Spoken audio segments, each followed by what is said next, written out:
जारी हो गई है। कांग्रेस की पहली सूची में 144 प्रत्याशियों के नाम शामिल किए गए हैं। अंदाजा लगाया जा रहा था कि करीब 100 नाम पर सहमति बन गई है, लेकिन अब एमपी कांग्रेस ने करीब 144 प्रत्याशियों की सूची जारी कर दी है। इसमें श्योपुर से बाबू झांडेल को जगह दी गई है और साथ ही विजयपुर से रमिवास रावत को जगह दी गई। सबलगढ़ की बात करें, वहां से बैजनाथ कुशवाहा को टिकट दिया गया। जोरा से पंकज उपाध्याय और साथ ही अटेर से हेमंत कटारे को टिकट दिया गया है। लहार की बात करें तो वहां से डॉक्टर गोविंद सिंह को टिकट दिया गया। मेगांव से राहुल भदौरिया को टिकट दिया गया है।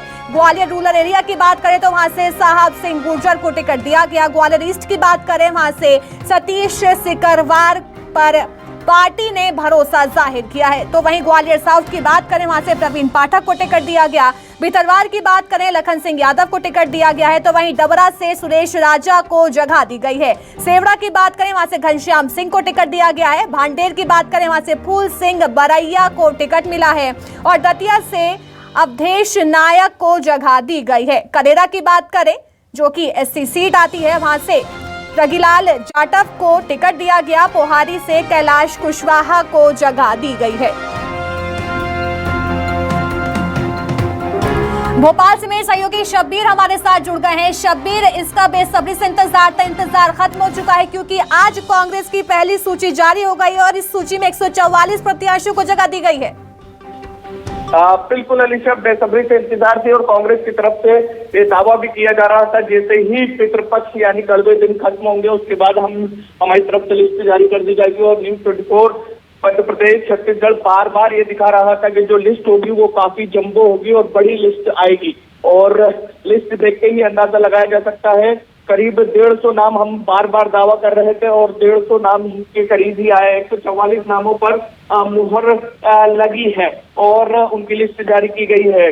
करीब 180 से 90 नाम थे जिसको पहली लिस्ट में फाइनल करने की तैयारी थी, लेकिन कांग्रेस की तरफ से फैसला लिया गया कि 144 नाम जारी किए जाएंगे। और उसमें बात की जाए तो वो तमाम सीटें हैं जहां पर पिछली बार कांग्रेस हारी थी, वो सीटें भी हैं। और कुछ विधायकों की भी बात जो की जा रही थी, उन विधायकों को भी टिकट दिए गए हैं। हम नामों की बात की जाए तो नामों में जातिगत समीकरण को भी ध्यान में रखा गया है और इसके साथ साथ उन नेताओं को भी टिकट दिए गए हैं जो बीजेपी से कांग्रेस में आए हैं।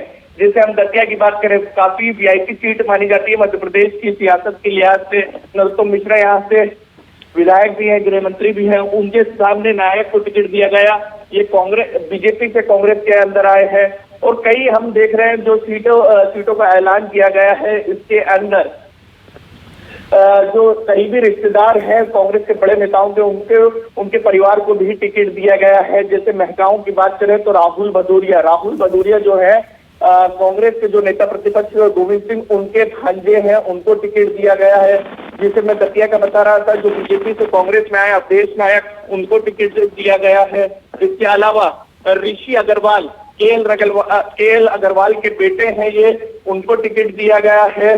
बोरीवंश से बमोरी से, माफ कीजिएगा। इसके अलावा दिग्विजय सिंह के भाई हैं लक्ष्मण सिंह, उनको चाचौड़ा से जगह दी गई है। राघोगढ़ से विधायक है जयवर्धन सिंह, ये दिग्विजय सिंह के बेटे, इनको टिकट दिया गया। तो तमाम वो समीकरण साधने की कोशिश की गई है। और ये देख सकते हैं मुंगावली एक नाम और यादवेंद्र सिंह का भी नाम है।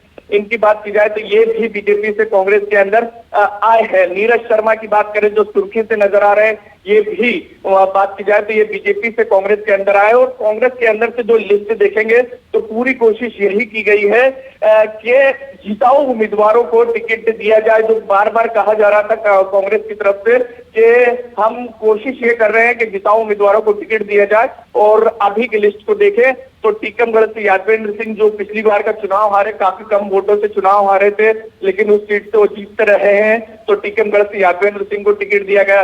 पृथ्वीपुर से बात करें तो नितेंद्र सिंह राठौर को टिकट दिया गया है। निवाड़ी जिले से ये आते हैं और इनको यहाँ से टिकट दिया।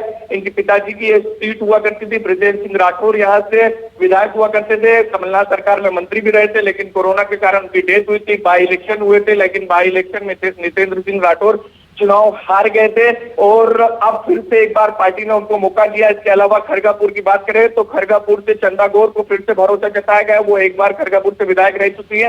लेकिन 2018 की बात करें तो 2018 में उनको हार का सामना करना पड़ा था। नीरज दीक्षित की बात करें महाराजपुर से, तो उनको टिकट वापस से रिटर्न किया गया। राजनगर से नाती राजा विक्रम की बात की जाए तो वहां से ये खबरें निकल कर आ रही थी उनको बिजावर में अलीशा शिफ्ट किया जा सकता है, लेकिन उनको वहीं रखा गया है। वापस से आलोक चतुर्वेदी पिछली बार जीत कर आए थे और लग रहा था कि इस बार भी उनको वहां से टिकट दिया जाएगा, तो बिल्कुल उनको वहां से दिया गया। बड़ा मिलेरा बड़ी चीज निकल कर सामने आई है। राम सिया भारती जो वहां से एक लोधी कैंडिडेट है, साध्वी है, कथाएं वहां पर करती है, इनको वापस से टिकट दिया गया। बाई इलेक्शन में इनको टिकट दिया था, करीब 10,000 के आसपास के वोटों से हार गए थे। यहाँ पर लोधी कार्ड खेलने का कांग्रेस की तरफ से प्रयास किया गया है, क्योंकि जो अभी तक की बात की जाए तो अभी तक यहाँ पर यादव कैंडिडेट थे, लेकिन कांग्रेस की तरफ से फैसला लिया गया है कि वो उन्हीं को ही उतारने जा रही है। हट्टा से बात की जाए तो प्रदीप खटीक को टिकट दिया गया और पवई से काफी मुश्किल लग रही थी कि इस बार मुकेश नायक को टिकट नहीं हो सकता, क्योंकि कांग्रेस की तरफ से कहा जा रहा था कि एक क्राइटेरिया बनाया गया जिसमें लगातार 3 बार हारने वाले और इसके साथ साथ जो 20,000 से हारे हैं उनको टिकट नहीं दिया जाएगा। लेकिन मुकेश नायक को ये कह सकते हैं कि दिल्ली के उनके संपर्क जो है वो काम आए और उनको टिकट मिला है। जीवनलाल सिद्धार्थ की बात करें तो उनको टिकट मिला है। तो ये पूरी लिस्ट देखेंगे तो एक चीज देखने